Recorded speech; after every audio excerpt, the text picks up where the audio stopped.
Hello, hello. Welcome back to the Balanced Blonde podcast, Soul on Fire.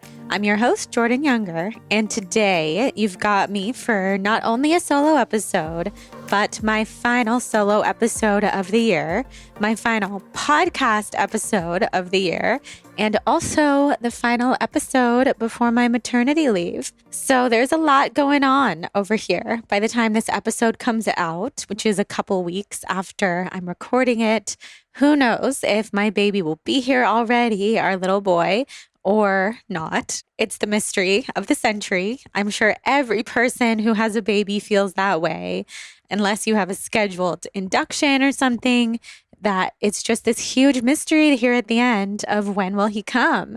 And my due date, as many of you know, is Christmas. It's kind of a hard day to forget. It's a important and special, beautiful day. But I have felt for so long now that he's coming early. And I'm also completely surrendered to the universe and to him, to our little boy, about when his soul and his spirit is ready to come in. So if I've already had the baby and I've already been posting about it on Instagram, and all of those things, you can just giggle with me at the fact that I'm recording this now, having no idea. Today's December 2nd. So last night, in the middle of the night, around 5 a.m., so that's not really the middle of the night, but the middle of the morning, early wee morning hours, I started to have some miniature contractions, which is the second time that I've had contractions over the last week and a half. So not only does my intuition tell me that he's coming early, but my body's telling me things are happening, things are brewing and are preparing. And I was actually going to record this episode, this final episode before maternity leave with Jonathan, because you guys love hearing from him. He's such a fun co-host. He's probably going to take over the show for a little while I'm gone. But first, we're both going to take time with our baby. And then I think he might come back, host some episodes, or potentially we'll co-host some episodes together, which is still all very TBD, but we'll keep you guys posted. But anyway, I wanted to record this episode with him, and I'm just feeling like this time is so precious. This time is truly running out before my eyes before I give birth. And I actually had to record this today as just a solo in the middle of the day today. It's noon because Jonathan wouldn't be home until later, of course. And I just don't have any energy at night.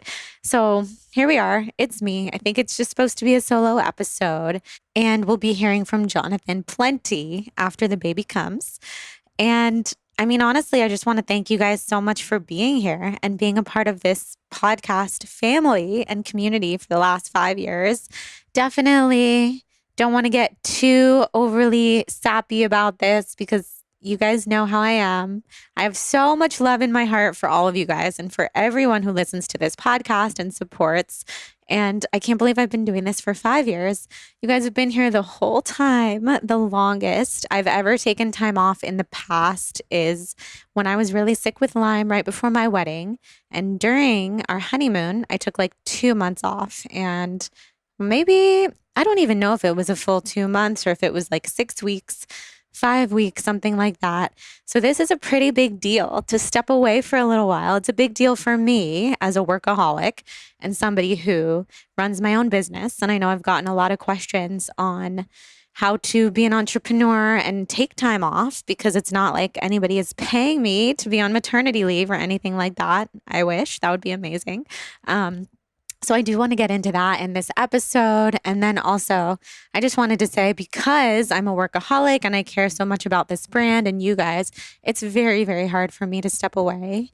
And I want to show you guys, it's like extra important to me that I do step away during this time because I want to show you guys how deserving we all are of living slow and of cherishing these monumental steps in our lives, like having a baby and bonding with our baby. And I'm reading a book right now called The First 40 Days, which I'll talk more about probably in this episode, which is all about how important the first 40 days of this baby's life are, not only for the baby, but also for the mother.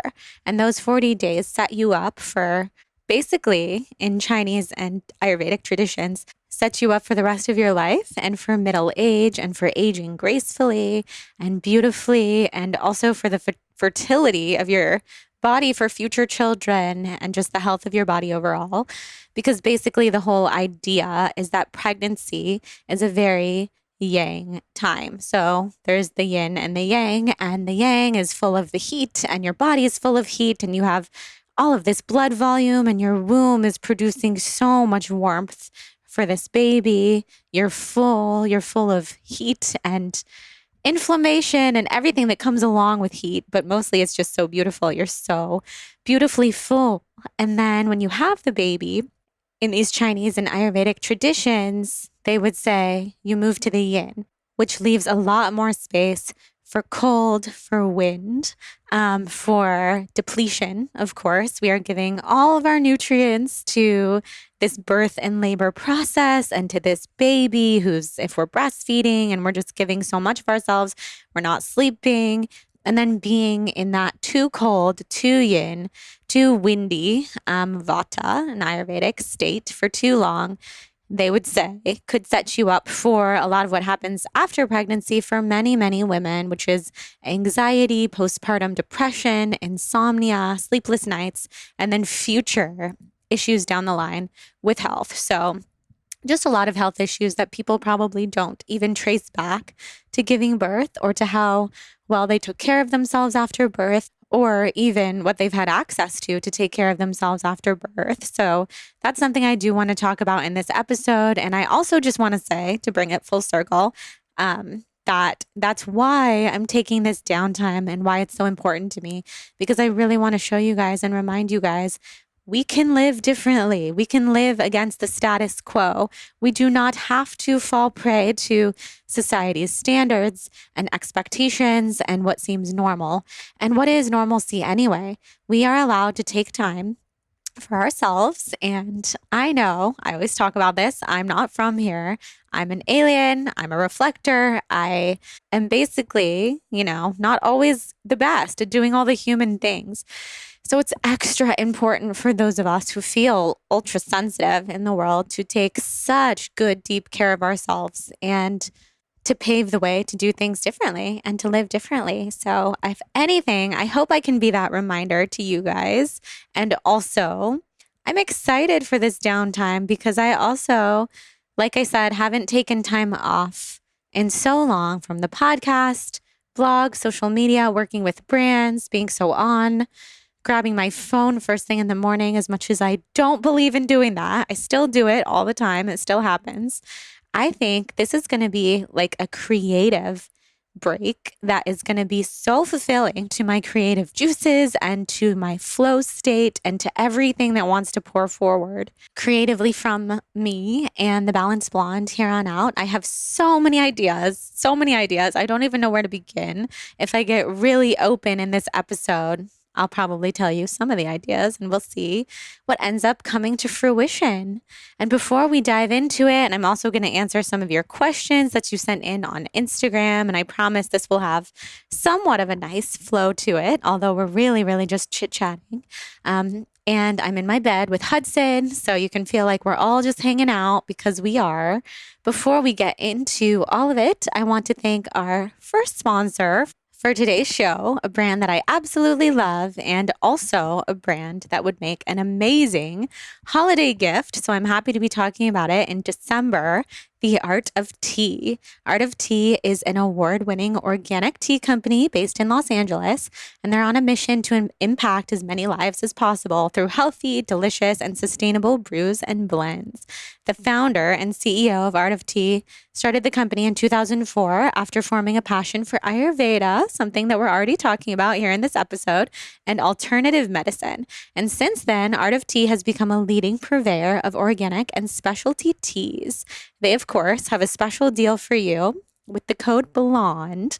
Code BLONDE will get you 20% off your entire purchase at artoftea.com until the end of January, and that is very exciting. And they also have an entire wellness collection, which is so up our TBB alley, you guys, with handcrafted tea blends rooted in Ayurvedic principles that are each designed to help target specific needs. Their wellness tea sampler pack brings together their cleanse tea, feel better tea, happy tea, and sleep tea. And today. You can purchase that and anything else in the wellness collection for 20% off using that code BLONDE. And something that I really want you guys to know is that the quality is very, very, very much there with Art of Tea. They believe in only using the highest quality ingredients, and they source all of their teas from the top 2% of all teas produced in the world directly from family-run farms. They also hand blend and hand package all of their whole leaf teas in LA. So every time you order, your order will be made fresh just for you. And they also produce their own tea bag sachets in-house, which is really important because we don't want to be worried about non-organic materials or microplastics going into our tea bags, which is a whole other issue, which is why I'm really, really, really picky when it comes to my tea. And this brand couldn't be more TBB approved. I also just love that tea makes you feel serene. It makes you feel peaceful. It may help ease your anxiety, encourage you to slow down and be intentional. I've been off of caffeine now. Just at the end of my pregnancy, I just naturally haven't wanted caffeine for the last several weeks. So I've been all about the tea, red raspberry leaf tea for that labor stimulation, and they just have so many different amazing options. So use that code BLONDE, go to artoftea.com and shop around. Let me know what you find. Tag me on your Instagram when you try. And with that, let's get into this episode, solo chit chat. Okay, so we'll probably just go in so many different directions as always, which is fun. We got to keep everybody on their toes. Keep it fun and different around here. So first, I'll answer a question that came in about the first 40 days because I posted that book yesterday and everybody has been asking me what I think about the book, if that plan is something that I'm going to follow, and just to give you a little down low on the first 40 days. So I found out about it because I have been seeing an Ayurvedic doctor for 7 years. It's probably one of the first things that introduced me to true health and spirituality and awakening on such a deeper level when I found Ayurveda. So I've heard about the first 40 days for a while. The first 40 days is a book and also a lifestyle, a way of life, and a way of approaching the postpartum period. So they would say like the fourth trimester, the first 40 to 100 days after birth. And in the first 40 days book, they talk about this period of confinement, which is where a woman remains at home, focusing on healing her body and bonding with her baby. And family members might come in, or caretakers or postpartum doulas to help take over the household work and to make food and to nourish the mother and to just make the mother feel really amazing and heal. Because what we're doing with our bodies when we're growing and then birthing a baby is pretty much next level. It's like, this is like some mythical stuff. Like, I cannot even believe what women are capable of doing. So of course there's a healing period. And then as modern mothers here in the West, especially in the US, we are just pushed often to bounce back after delivering our babies and are left alone to face all of the new physical and emotional challenges at this stage of our lives. So the first 40 days is all about honoring this time, honoring the needs of the mother, and then focusing on like really replenishing and nourishing meals, lactation boosting teas, and just being really taken care of. So I am really into the book so far. A lot of people have asked me, how will I do the first 40 days? Because I'm vegan. And in the first 40 days book, they have lots of recipes and ideas for really nourishing postpartum meals and food, which is often based in khichdi, which is vegan actually, except for the ghee typically. And then there's lots of like stews, and there's a lot of animal protein and bone broth in those stews. So of course I will make it my own and I will veganize it, which is pretty easy to do. A lot of vegan foods are also very nourishing. And it also focuses on warming foods. So staying away from things like smoothies and juices and like salads, all that kind of stuff, because that would provide back to the yin and keep you cold and wouldn't be the best milk production and all that kind of stuff. So I'm learning a lot from the book. I don't know how much I will take from it and how much I will implement, but what I know I'm going to implement for sure is that we'll be having a postpartum doula and also a postpartum chef. So our doula is a chef and she'll be bringing meals a couple times a week. And then I'm also going to hire a postpartum chef to bring meals like khichdi and all these warming foods, because the whole goal is to not be on my feet very much while I'm healing and just really take this time with the baby. And I also remember learning about this from Amanda Chantal Bacon, the founder of Moon Juice, when she came on the podcast a few years ago, and she was in her third trimester of pregnancy. And I remember her telling me that she was going to do the first 40 days and that she was really going to focus on not even having technology in the bedroom. So like barely being on her cell phone, if at all, no computer, no email, no nothing. And that is a goalpost for me. That is something that I would absolutely love to achieve. I don't know where my exact intentions will fall, because I keep saying that when the baby comes, I know I'm going to just have that maternal instinct kick in a whole new way. And he's going to show me the way. He's going to show me what he's comfortable with in terms of being shared on social media, pictures, videos, I don't know, any of that kind of stuff. But I do know that my main intention is to take a lot of downtime from technology, really not be on my phone very much, not on my computer at all. I will not be responding to emails. And I'm already getting into this headspace. I talked about this in a recent blog post, that I feel like I've been in the early stages of labor for the last week and a half. Ever since I ended up going to the hospital and having those miniature contractions for the first time and finding out that I was 1 centimeter dilated at 35 weeks, I realized I was in at least the spiritual and emotional levels of early stages of labor already. So in that way, I have not been on my emails. I have really let my text messages go, and it feels so good. Like, I am a recovering notorious people pleaser. I don't ever want to make anyone feel like I am not getting back to them or I'm not prioritizing them. And I do that at my own detriment and my own fault until I reach the point, of course, which I always do, of crashing and burning in my own body and not having the rest and the nourishment that I need for myself to move forward. And then also the people around me. So like, I hate when Jonathan and Hudson and my parents and my family get the scraps of my personality, because I'm giving my personality outward to everyone else all day long. And then with a baby coming, that's going to be of utmost importance. So I just want to focus on the home and making our bedroom our sanctuary, and just making our whole home like the coziest, most sanctuary type of place that it could possibly be. We finished the nursery recently. I've put some pictures on Instagram. It's like a Zen meditation space. It's my favorite room in our home.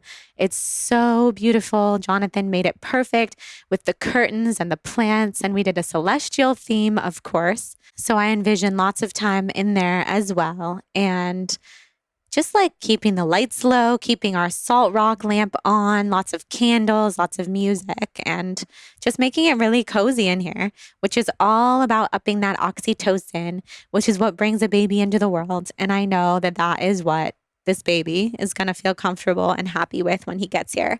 So I'm really excited for that time.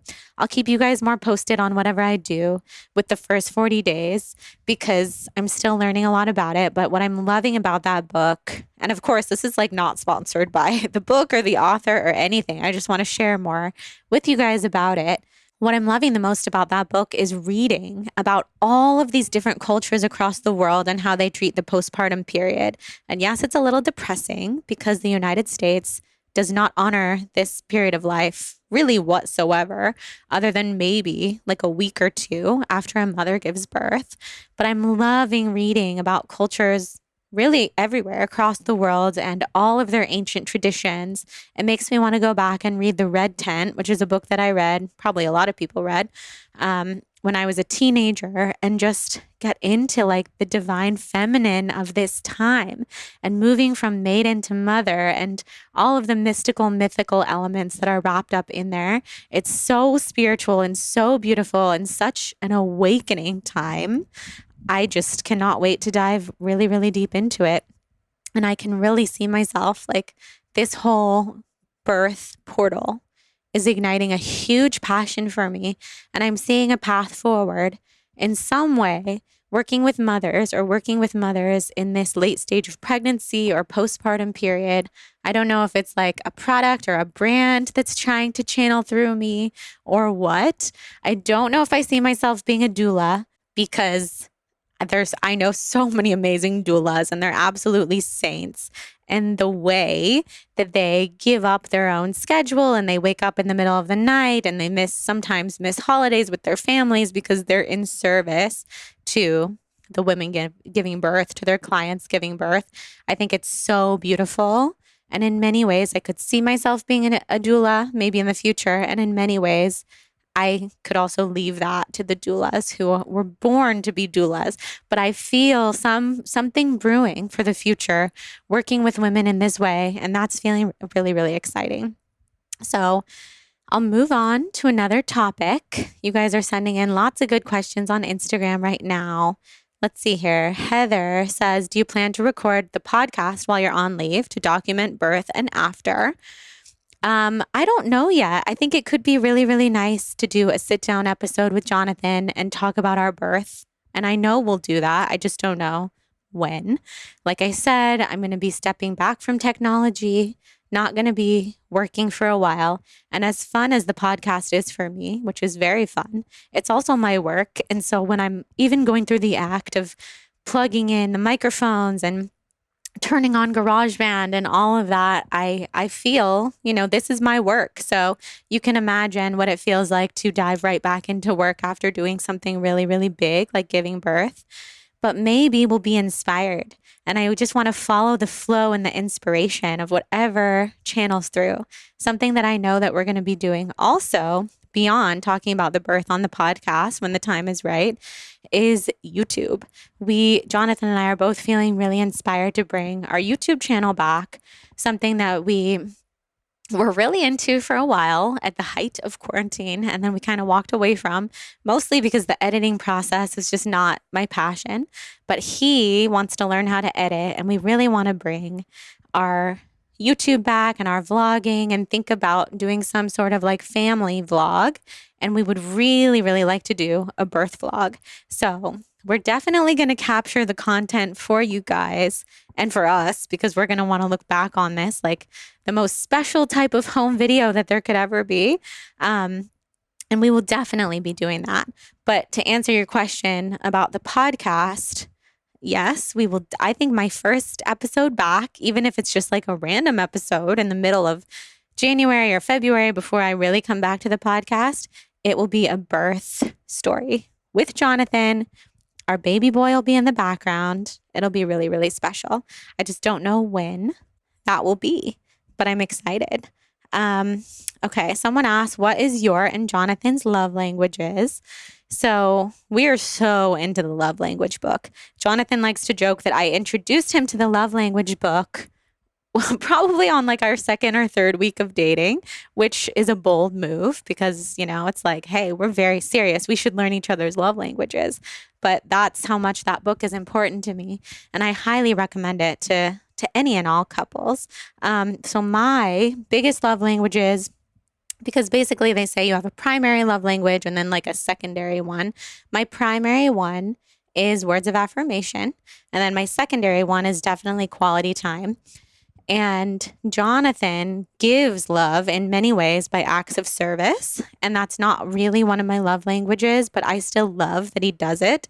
So he has had to lean into what my love languages are to really fulfill my love needs in that way.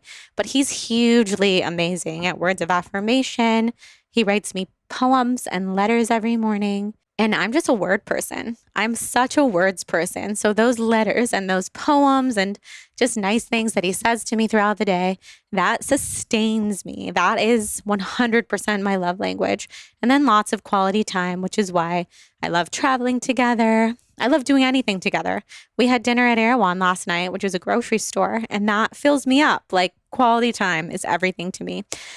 And then his love language is he's also a big words of affirmation person. He likes acts of service, which is probably why he gives acts of service so much.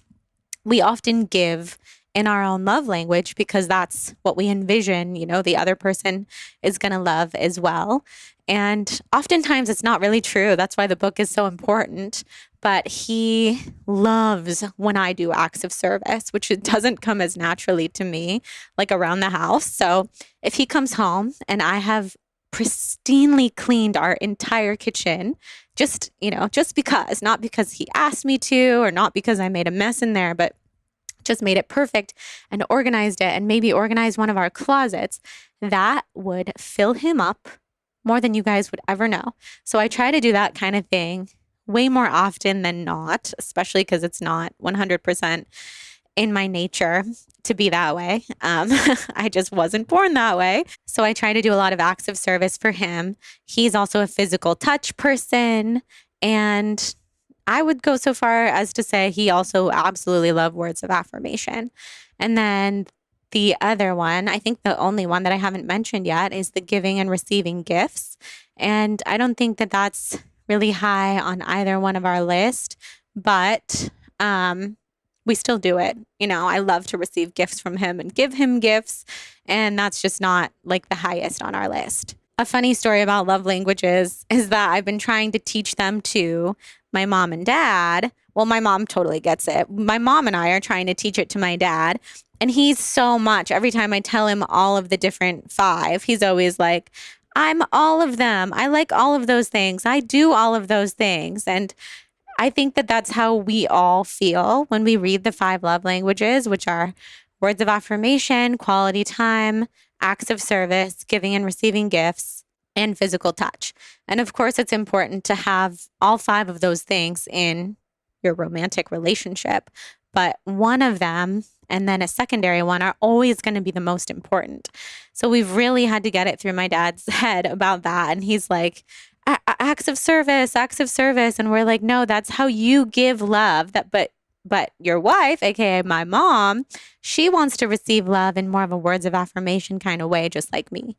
So it can take a lot of conversations and communication to really get the love languages down within a partnership. And if this is new to you and your partner, or like you totally get it, but your partner, can't totally wrap their head around it, my advice would just be really patient, because this is such a beautiful way to honor each other's needs and love each other.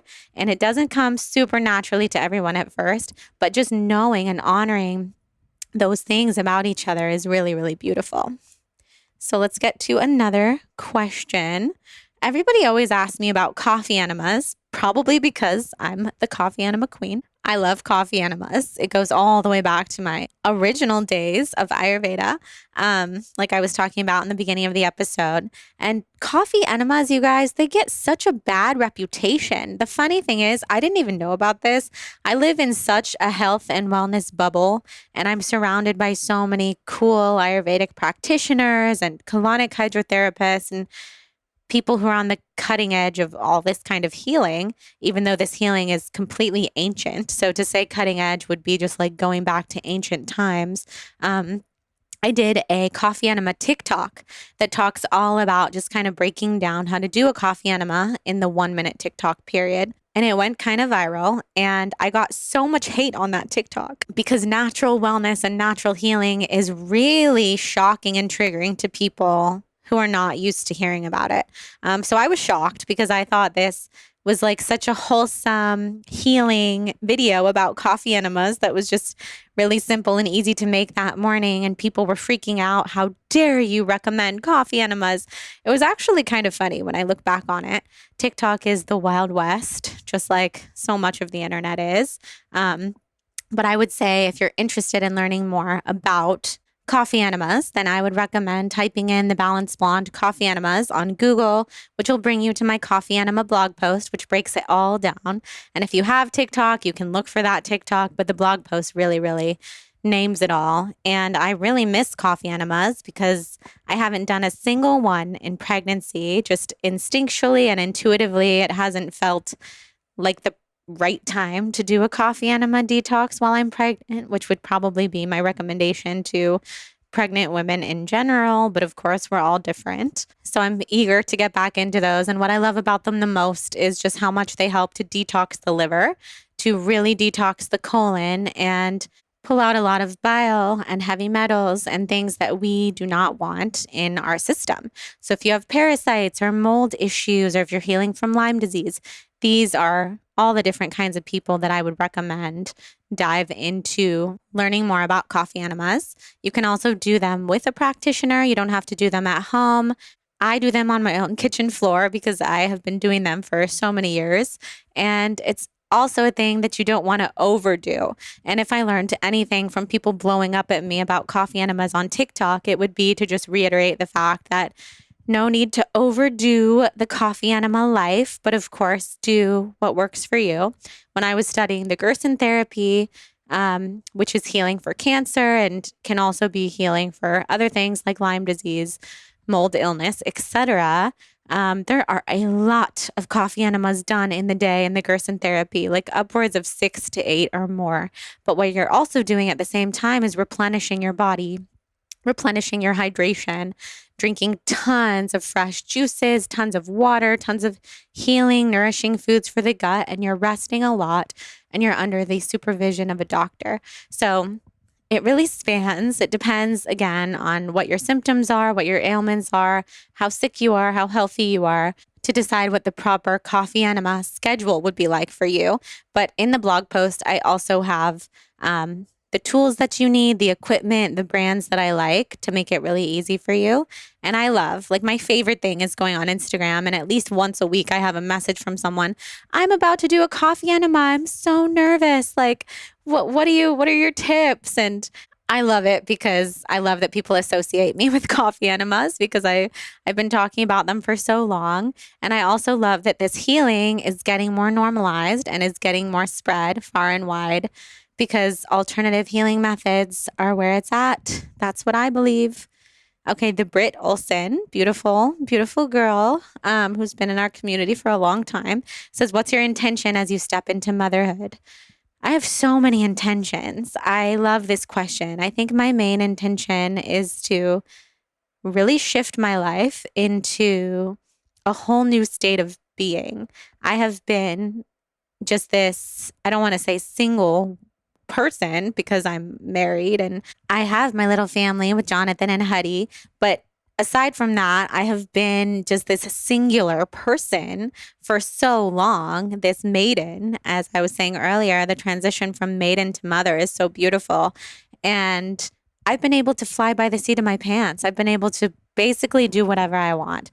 Go to an ayahuasca ceremony in the mountains, turn my phone off for 5 days, go to Bali, pre-COVID times, by myself, travel around, seek my own soul, my own spirituality, my own healing journey, go away to water fasts. I think of all the people that I know, I'm one of the people who tends to be the most spontaneous. I thrive off of that. I enjoy it so much. If I wake up one day here in LA and I think, I would rather be in Santa Barbara today, then I would drive to Santa Barbara. I would get a hotel. I would write for the night. I would write fiction or poetry or whatever felt like pouring forth from my heart. And I've always known that when I got pregnant and when I would bring a child into this world, a lot of that would change. And the question to the degree of how much that will change is interesting because I want to keep living my life and I want to bring my son along for the ride. I want to show him this alternative way of life that I've built and the spontaneous way of life that Jonathan and I love to live as a couple. So I do hope and believe and hold the intention really strongly and the vision that we'll be a spontaneous, adventurous family and we'll continue to do a lot of these things together. But my other intention is to really blend into motherhood in a way that feels really good for me, in a way that doesn't make me feel like I'm no longer seen or that my needs are no longer being met. I really don't want to do that. That's why, this Ayurvedic way of life and the first 40 days principles and all of that really speak to me, because I do think the way that a mother becomes a mother is the way that the child starts to it's the child's first glimpse into what it's like to be here in this world. So I always want to nourish myself and show my son that that's a beautiful way to live. And I want him to be able to live that way too. But I also am really, really excited and curious in a way to see myself become a mother and almost put this little being before myself in a way, in many ways. I mean, that's how my mom is. And I love the way that I was raised. My mom was born to be a mom. She does so much for me. And in many ways, I just can't 100% envision myself being as selfless as my own mom. Maybe a lot of people feel this way. Maybe they don't. And maybe it's because I have my business and my brand and I keep myself very busy, very full all the time. That the whole concept of being like so selfless for another little being just seems so different for me. And for that reason, because it's different and I love to challenge myself and do things that are different for me, I'm excited to do that because I know how I am. I know how I am as a cat mom, and I know that I'm a deeply maternal person and a deeply loving person. So I guess I'm just excited to see how I transition into motherhood. And I know that's not really an answer to the question of my intention, but my intention is to be the best mother that I can be and for my son to be happy and to feel so loved and to feel so seen and alive and awake in this world and to make his transition earthside as beautiful as possible. Because some of you know this, some of you may not. I have remembered being born for my whole life. And this has been the subject of like people making fun of me when I was younger because people didn't always believe me until I started to surround myself with other people who were so much on my wavelength, who also remember being born, like my dear, amazing, dearest friend, Kenzie, who many of you know. And it was so healing to talk to Kenzie about it and have her say, yeah, I remember being born too. Because this was, a topic when I was younger that people would think she's just making this up. And truth be told, there was no making up of this. I remember being born and I remember coming into the world and I remember the feeling that I had was, this is going to be really hard. And like, oh shit, here we go again. Here we go again. The world is cold. The world is harsh. This is not the beautiful spiritual realm that I came from. All those feelings that I can now put words to. And when I was a kid, I didn't put those words to it at all. I just remembered being born. And I remembered the feeling of being surprised and shocked and kind of turned off and cold by the whole environment. But obviously, things got better. I had a beautiful childhood.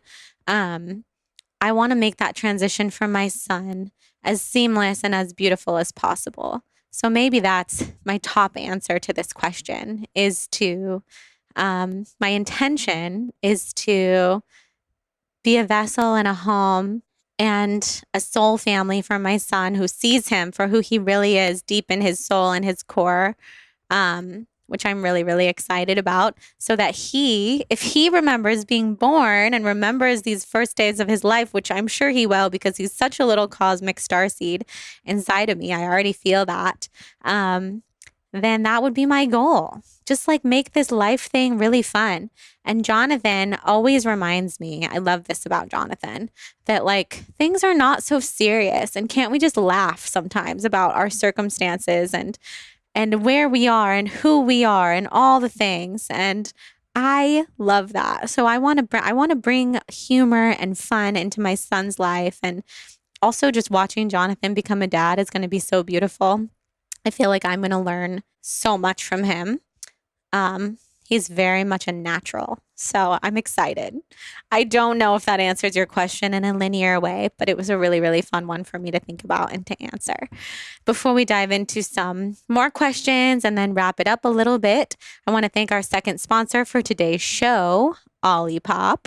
We love Olipop over here in TBB fam. Olipop is my absolute favorite healthy alternative to soda.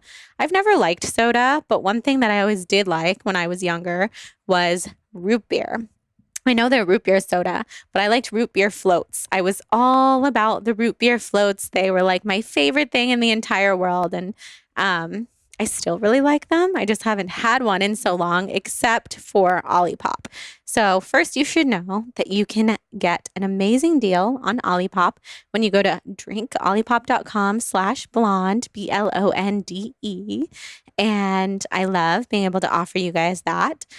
And my favorite flavor, like I said, is the root beer, but they also have vintage cola, orange squeeze, cherry vanilla, and strawberry vanilla and grape. And they use functional ingredients that combine the benefits of prebiotics, plant fiber, and botanicals to support your gut microbiome and benefit your digestive health. So I think what a lot of people don't know is that so many of us just consume sugar in a way that we don't even realize. Sugar's in everything.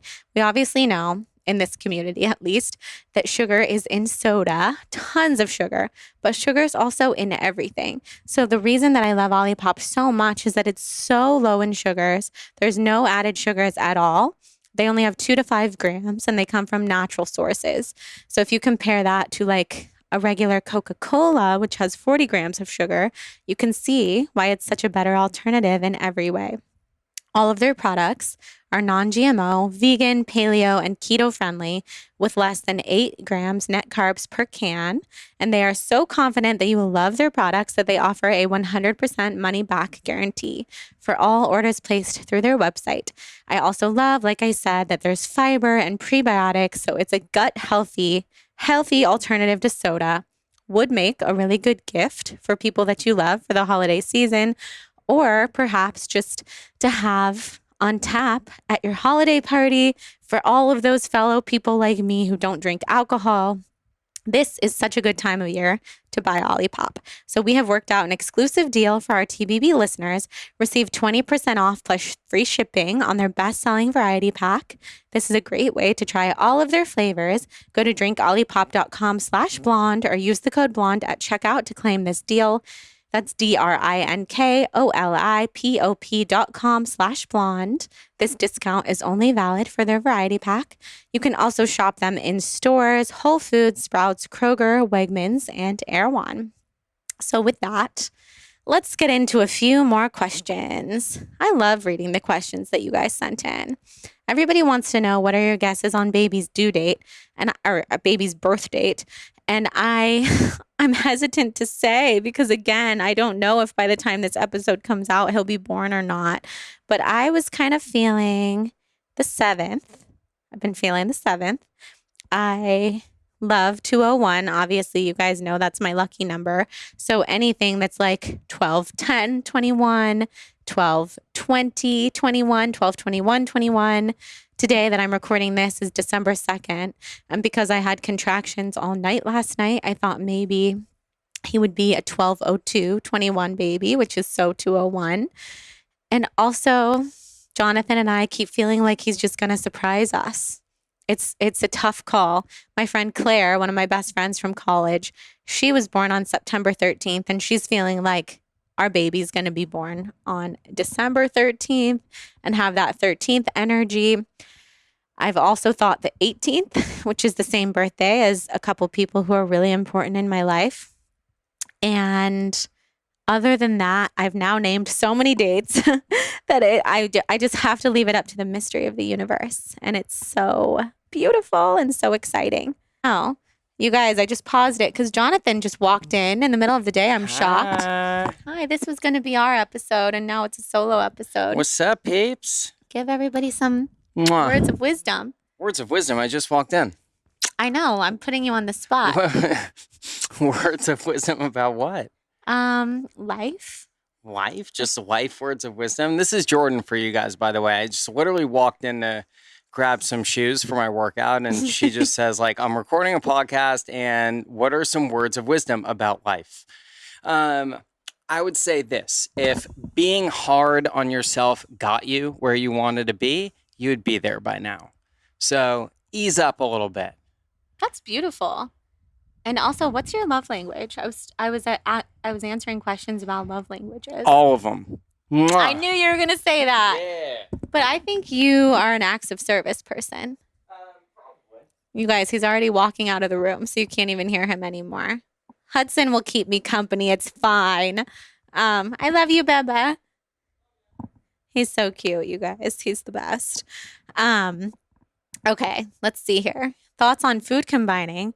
Well, I love food combining. That's why I created a program called the Celestial Diet, as well as the 22-day detox, which incorporates food combining, SOS-free plant-based living, which means salt, oil, sugar-free. It's the way of life that healed me, my digestive system, my body, my stomach. I have felt amazing food combining. I know that food combining has gotten an interesting reputation among some because, quote unquote, where's the science? But I like to live life anecdotally and not always based on science, quote unquote. I mean, also, what does that even mean? But don't even get me started on that whole topic of conversation. Let's just say food combining anecdotally helped me so much in my life and also has helped heal so many people that I've worked with. Bye, love. Have a fun workout. Has helped me, has helped so many of my health coaching clients and the people who go through the Celestial Diet and the 22-day detox. And for those of us with sensitive stomachs who are recovering from chronic illness, we do need extra support. And so I would say those of us who are really deep in our healing journey are going to be more well served by something like food combining than perhaps someone who just feels amazing all the time anyway. Maybe they don't need to incorporate food combining in their life. We're all different.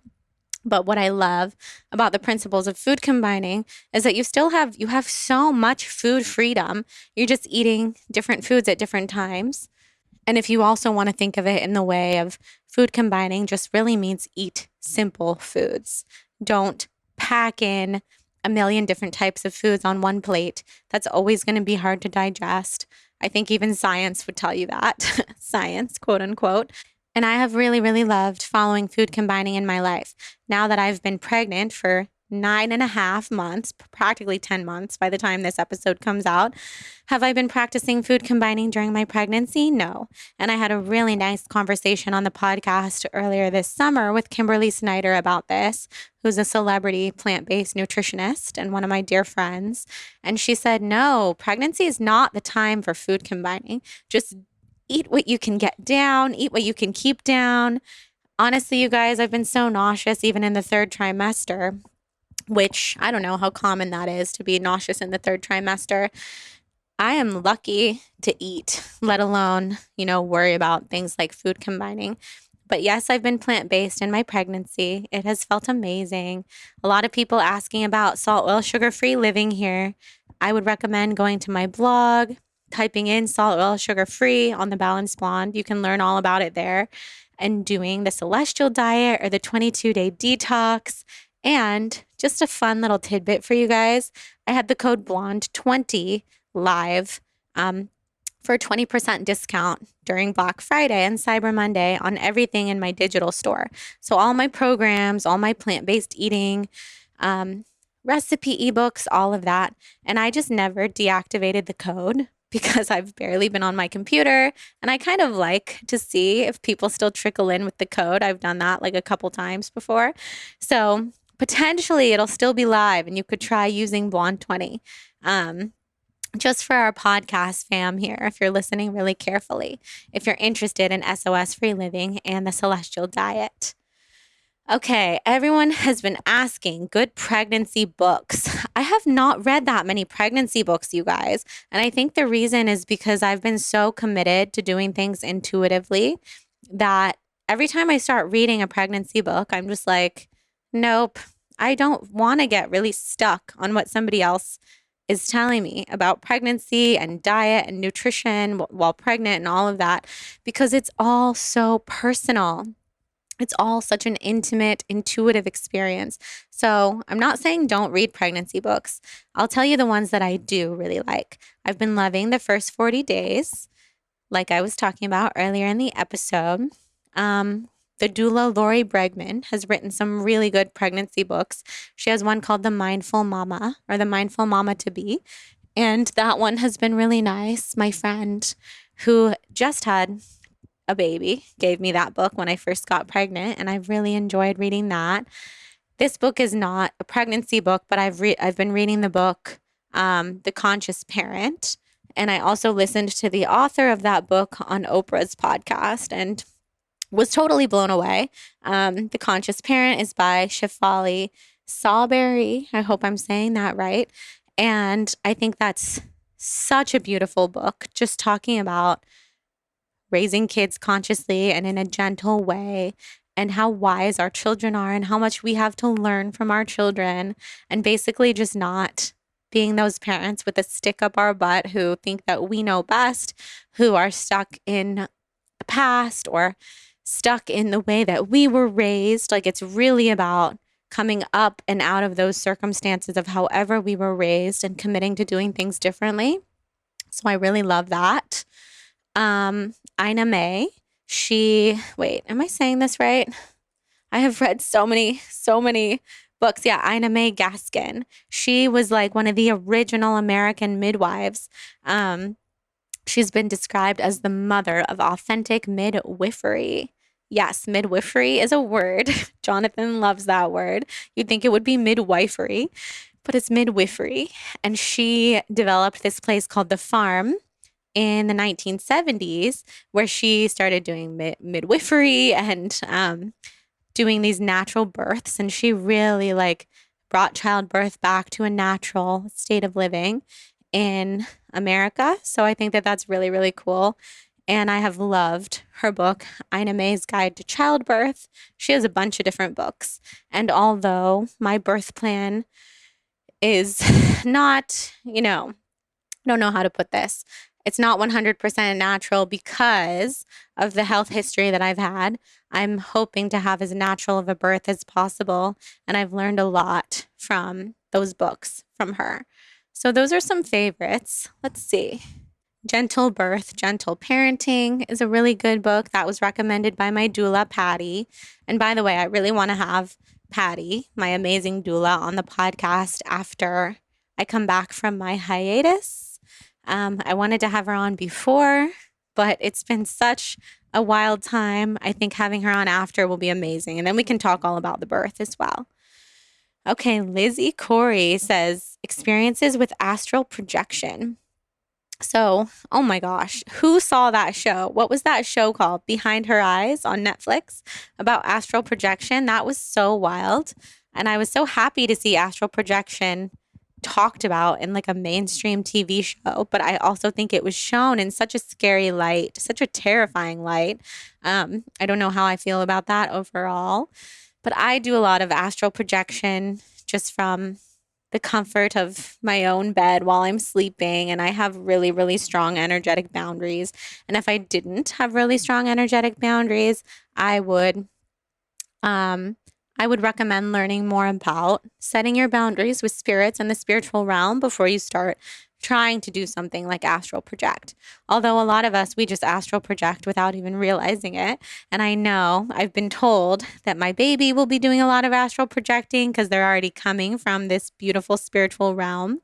And so for anyone who doesn't know what astral projection is, it is basically an intentional out-of-body experience that assumes the existence of a soul called an astral body, which is your body, that is separate from the physical body and capable of traveling all around the universe. So people can astral project and have these out-of-body experiences. If you've ever had a dream in the middle of the night that felt truly out of body, and then you wake up and you feel exhausted and depleted, like you really didn't get any sleep at all to begin with, you were probably astral projecting. Or maybe I like to believe, and I do believe, that there are parallel universes and that past lifetimes of ours are happening simultaneously alongside of this lifetime. And so sometimes when we're sleeping, our astral body will go into one of those like parallel bodies that is still you, doing something maybe similar to what you would be doing here in this life, but not 100% the same. And when you're astral projecting, you can find a lot of spiritual truths and evolve your consciousness. You just want to be in a really, really clear mindset. So meditating can help you get into a really clear mindset. And then setting boundaries. Like I will straight up say to the universe, okay, no dark spirits are allowed in my realm. No dark spirits are allowed in my room, in my home, around any of my loved ones. If I am going to leave my body tonight while I'm sleeping, I will only come into contact with beings of the highest and greatest good who will help me to evolve my consciousness, who will bring me joy and light and bring healing to my body. But I refuse to come into contact with any dark spirits or any negativity. I do not hold that vibration. I keep my vibration clean and clear and light. So basically, that's one way to firm up your boundaries, is to just speak them to the universe. And then when you meditate, you can envision yourself in like a white bubble of light or a pink or purple bubble of light, or just like beautiful auric colors coming out of your heart space or your solar plexus. And then just really be open to what's going on in our multi-dimensional universe. And when you're open to the multidimensional universe, you're more likely to have these metaphysical experiences. And when you do have a metaphysical experience, it really makes you realize, wow, the way that we think about life, the way we look at life is so limited during our conscious awareness while we're awake.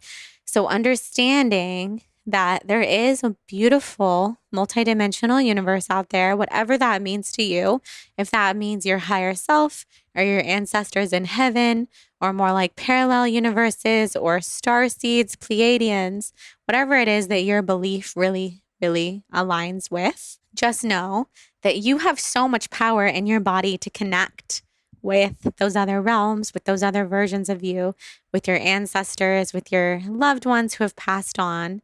And I would just recommend, like I said, a daily meditation practice, a really, really clear practice of boundaries, and then just an openness to see where you go. And this doesn't have to happen while you sleep. Some people, of course, sleep, wake up, don't remember what they've dreamed at all, whether they've astral projected or not. You can try to astral project in your meditations. And this is something that I tend to do a lot when I'm listening to a Joe Dispenza meditation, because I root so firmly in this space, in this state of mind, in this physical body, that I'm able to travel outside of the body. But I will say, before you get really rooted in your body, and really feel your connection to this earth, it's harder to travel. And I think it can be a little bit more, you can open yourself up to some energies that might not be the best. And I'm not saying like dark, evil energies. I just mean energies that might deplete you a little bit. We don't want you to be depleted. We just want these to be beautiful, metaphysical, awakening experiences. Okay, let's see here. As you guys can tell, I'm like out of breath from just talking, even though I'm laying in bed. That's the third trimester for you. Let's see here. How long after the baby will you wait to do a plant medicine experience again? Wonderful question. It's been hard enough for me to wait while I'm pregnant. And I was having a really beautiful conversation with someone very, very wise the other day, someone who knows way more than I do about psilocybin and the healing properties, about our future with psilocybin and microdosing and potentially pregnancy. And I have stayed away from all plant medicines while I've been pregnant, because I've just been really cautious through this whole pregnancy, which you've probably heard me say is completely not like me. I'm not a cautious person. I'm a very rebellious person. But when it comes to this living being, this baby boy inside of me, I've chosen to be really cautious, because this is his life as well, not just my life that I'm sustaining right now. So I guess the answer to that question is I really look forward to having more plant medicine experiences as soon as possible. And from there, I just don't know when it's going to be. It'll be a while before I am able to do like a deep ayahuasca ceremony. I'm assuming because I'm not going to be leaving my baby for a long time. I'm feeling so attached to his little spirit, which is why I did so much healing and so much work with plant medicine before I got pregnant. And one of my intentions with my last ayahuasca ceremony last November was knowing like Jonathan and I are ready to try to bring a baby into this world. And for that reason, let's do this. Let's go all out. Let's do our final ayahuasca ceremony before we're parents, see what it brings, see what comes. And it was really deep and beautiful for both of us. But something lighter, something like psilocybin, could be a really beautiful reintroduction for me. I know this is a safe space to talk about this stuff. I know this is not stuff that everyone is interested in or okay with, but I have found so much healing through plant medicine. So I look forward to knowing in my soul when the time is right to do a little bit of microdosing. And I've also talked a lot with a lot of experts about microdosing and breastfeeding and all of that. And I still don't know kind of where I stand with all of that. But I do know that once I have my baby boy, I'm just going to have that maternal instinct that I keep referring to. And the short answer is I can't wait. I miss it so much.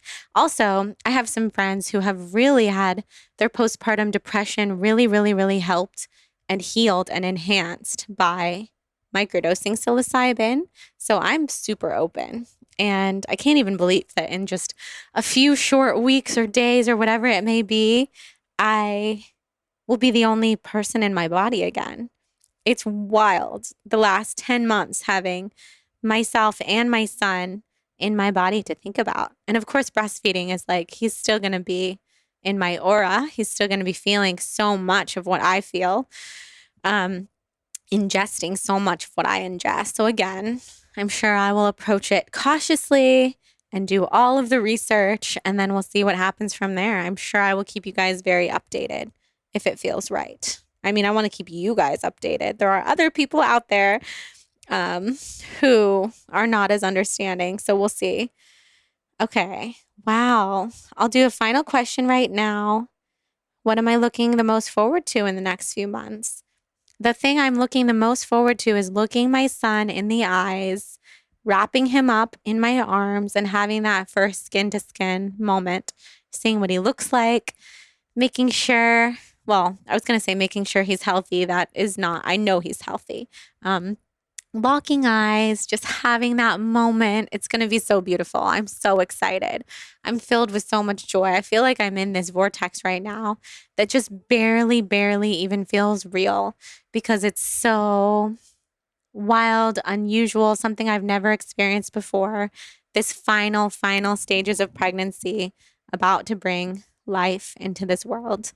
And if you listened to my episode a couple weeks ago with James McCrae from Words Are Vibrations, we talked about both being writers and having podcasts and how sometimes it's more comfortable to write our feelings, and we feel we can best express ourselves through writing. And I try to express myself as much and as clearly and effectively as I can through podcasting. And I think I've learned a lot over the last 5 years. And you guys make it easy because it's so fun to talk to you guys. But sometimes I do feel, well, I always feel that the written word is how I express myself best. So if you haven't read my blog post about the final days of pregnancy, I would definitely say go check it out. I think it will share a lot about where I'm at. And if you're not interested, that's totally fine as well. But for people who are interested or people who are also pregnant, I know a lot of you are hoping to be pregnant soon. I think that would be a great thing to read. And I just love all of you guys so much. I don't even know how to wrap this up. I think it's probably divine fate that I have to leave right now for a Chinese medicine appointment with my doctor. Otherwise, I would never be able to wrap this up succinctly because I'm not good with farewells or goodbyes or even goodbye for nows. I never have been. But this is not a goodbye. This is just a pause, a sacred pause. And since it's almost the holidays, I really want to remind you that you too can find your sacred pause and maybe Give back to yourself, nourish yourself during this time more than you would ever normally think of doing. You deserve it. The holidays are such a beautiful time to be off our screens and in the world. And like I said at the beginning of this episode, make sure your family, your friends, your loved ones are not getting the scraps of you and your personality because you've given it away to everybody else at work or on the internet or people who are not in your closest inner circle. Save that beautiful, beautiful, beautiful meat of yourself for the people who deserve it the most. And that's what I'm going to be focusing on this holiday season, whether I have my baby before Christmas or after Christmas or what. Oh, it's so wild. It's so exciting. And thank you guys again for being here. Thank you for listening to me ramble from bed. I hope I'm making, sense because this is just a crazy time. And honestly, for days, I've been like, why? Why did I wait to record this podcast episode? I should have recorded it sooner before my brain fog took over and before I really came into the depths of what I've been calling the early stages of labor. But I think it's just always meant to be. And I hope that this episode met you exactly where you are. And I'm so honored that you are here listening to the podcast. And for the last couple days, I've been receiving so many of your messages and tags about your Spotify top listens of the year and spending like over 2,000 minutes or 6,000 minutes sometimes listening to this podcast. Like, that is the biggest honor you could ever give me. So keep sending me those messages. It literally brings me to tears. It means more than you know, to know that I'm not just talking into a microphone, into the ethers, but talking to individual people with so much amazing, beautiful, dynamic lives and personalities and spiritual, elevated consciousnesses of your own. Ugh, I have chills. And I love you all. And I will see ya on Instagram and the blog and my newsletter.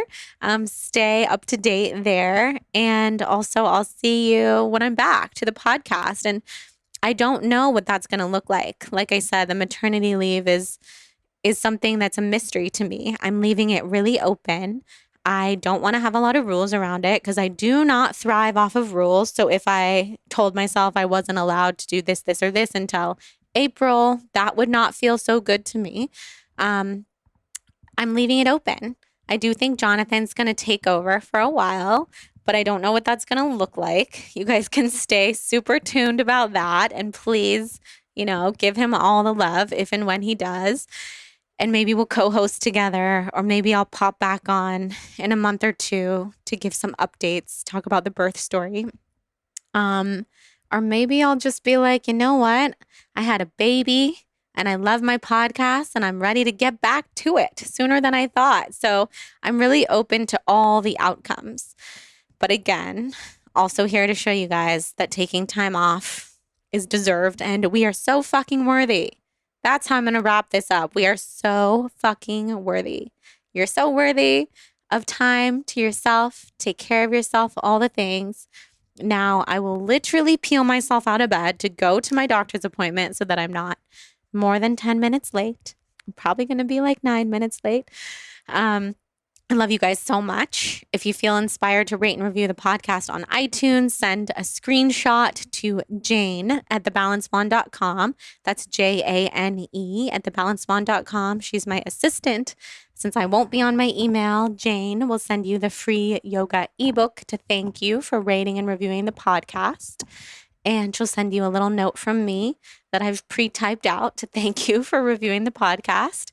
Thank you to our sponsors of today's episode, Art of Tea and Olipop. You guys can find those links in the show notes. Those brands really make it possible for me to do the podcast and also to take some time off. So really grateful to them. Most of all, grateful to you, our TBB family. I can't wait to keep you guys updated. I won't be able to stay off Instagram for long with sharing updates about the baby and the birth and the labor. I'm like gonna cry because I'm so excited. I love you guys so much, and we'll talk soon. Mwah.